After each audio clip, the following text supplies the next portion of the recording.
This video is about Ronald Reagan, the late US president, who was and still is a controversial figure. Ronald Wilson Reagan was born in Illinois in 1911. He grew up in a lower middle class family, very down to earth. In 1932, he graduated from college. From then on, he worked as a radio presenter and announcer for the Chicago Cubs. In 1937, he joined Warner Brothers and played in several movies. During World War II, he served with the US Army in a public relations unit. He was never sent to the front line because of his poor eyesight. After the war, he resumed his career as an actor. From 1947 to 52, and again 59 to 60, he was president of the Screen Actors Guild. And his role during this time was quite ambivalent. It was the time of the McCarthy era. Reagan informed the FBI about colleagues who sympathized with communism. However, Reagan also made a strong case and argued passionately for democratic principles and against the hysterical communist hunt. From 1953 to 1962, Reagan presented a weekly television show, the General Electric Theater. That made him quite popular and also earned a bit of money. But an important part here is every year he should tour for 6 weeks and hold speeches in front of GE employees and their families. The idea was he would talk a bit of the gossip coming from Hollywood, but he didn't do that. He, in fact, told the crowd, the people, what he thought of a better society in America. And during this time, his political attitude changed from being more democratic to rather Republican. Reagan was actually a member of the Democratic Party, but he left and in 1962 he joined the Republican Party. And very soon he made a name for himself and he was perceived as the spokesman for the conservatives. This happened through his speech, A Time for Choosing. And this speech makes very clear what Reagan's principles were. He said, the founding fathers knew a government cannot control the economy without controlling people. And they knew when a government sets out to do that, it must use force and coercion to achieve its purpose. So we have come to a time for choosing. You and I are told we must choose between left or right. But I suggest there's no such thing as left or right. There's only an up or down. Up to man's age-old dream, the maximum of individual freedom consistent with order, or down to the ant heap of totalitarianism. Reagan, very popular, became governor of California, was re-elected, but he did not assume office for a third term because he wanted to be president, but he failed in his attempt to become the candidate for the Republican Party. This changed in 1980. The Republican Party nominated Reagan and he could land a landslide victory over his opponent, Jimmy Carter. During his inauguration on the 20th of January 1981, again, Reagan's policy became very clear. He said that he is looking for freedom and self-determination of the people and the reduction of the governmental influence. He said, in this present crisis, government is not the solution to our problem. Government is the problem.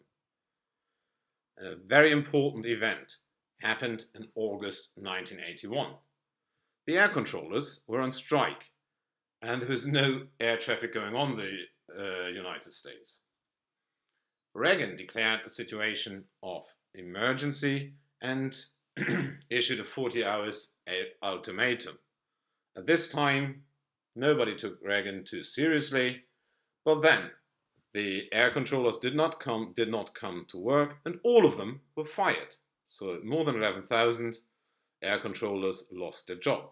Now everybody understood Reagan means business. Therefore, firstly, to his economic policies, which he started straight away. His idea was the so-called Reaganomics. His idea was tax cuts, but you have to see these tax cuts were partially reversed during his time in office. The regulations should be reduced. The inflation should be tackled by restrictive money policy, and public spending should be cut back. However, here you have to see Reagan increased the defense budget quite significantly. How to evaluate the Reaganomics?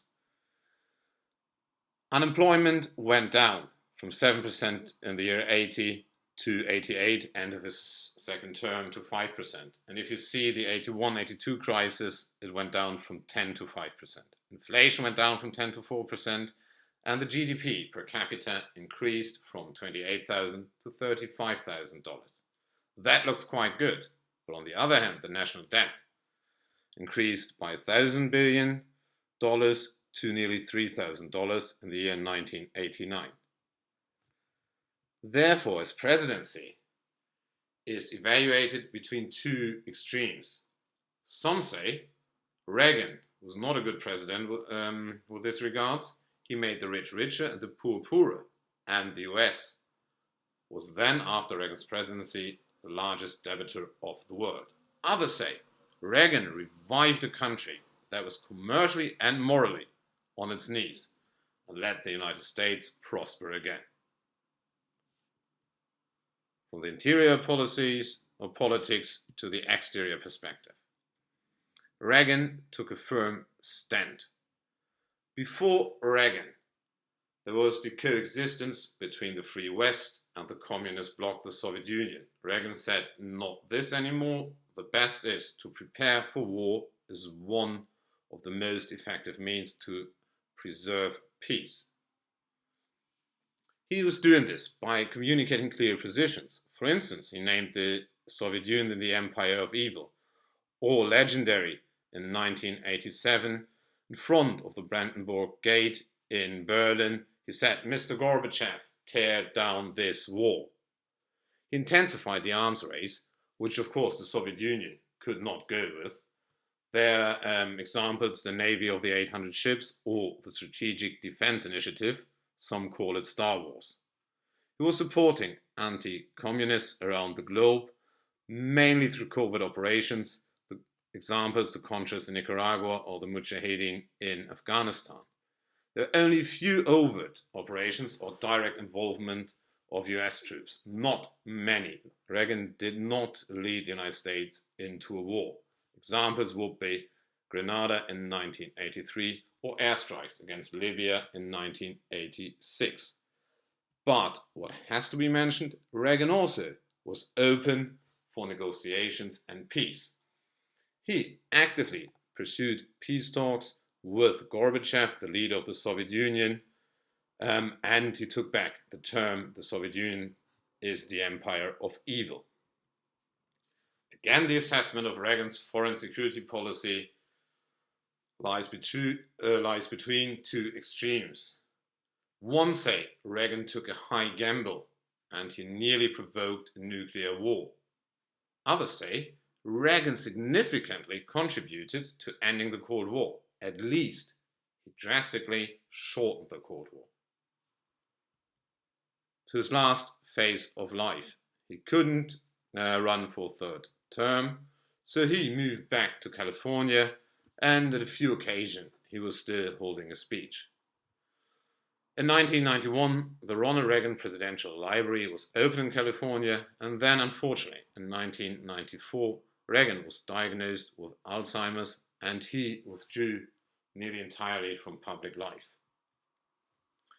On the 5th of June 2004, President Reagan died and received a state funeral. Now, there's many more things to say. Reagan's humor, Reagan's idea of the United States as a shining city upon the hill, Reagan the great communicator. But this should have been just a short introduction and overview of Ronald Reagan's life.